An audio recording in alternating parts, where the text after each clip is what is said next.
I wanted to be a mother, but nature wasn't agreeing with me. I feel like infertility was one of the most beautiful gifts I've ever been given in my life. And some of our best gifts come wrapped in sandpaper, you know? I love that.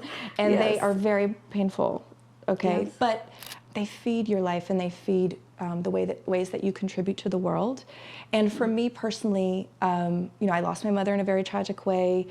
When my husband and I decided to have a family, that it wasn't happening for me. And I at first, you know, I just like, okay, well, it'll happen, you know, and then it wasn't happening. And then I'm a very enthusiastic person, and I just like foam at the mouth when I want to do something and tell everybody, oh, we're trying to get pregnant. Yep. And then of course all the questions start popping up, and I'm like, they're driving me insane. And they're just reinforcing that pain. And I was watching all of my friends, you know, have their baby showers, and I was giving them their baby showers, and my womb felt like this desolate void, and I felt so completely inadequate and unworthy, and like nature, you know, just didn't, I wanted to be a mother, but nature wasn't agreeing with me, and that was so painful.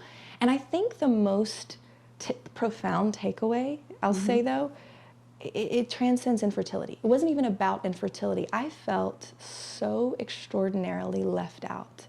Late to the party. I felt like I was outside of this rollicking time, like this party of a century, you know, like Great Gatsby style.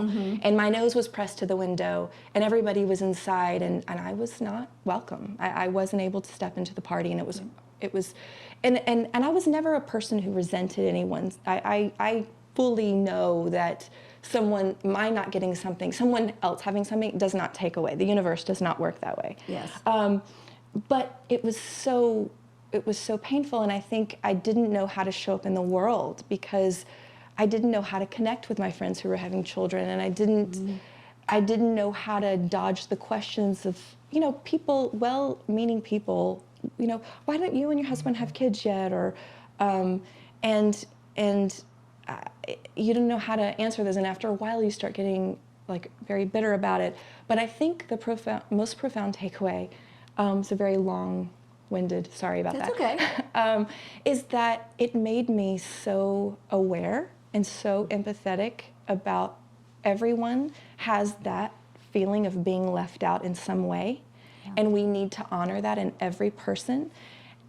It made me very sensitive to anyone who feels like they're not accepted, whether they feel like the black sheep of their family doesn't accept who they are, who they love, the decisions they've made, what they want to do with their lives, people who feel like they want a partner and they don't have that, or they haven't purchased a home, or they don't know what they want to do with their lives.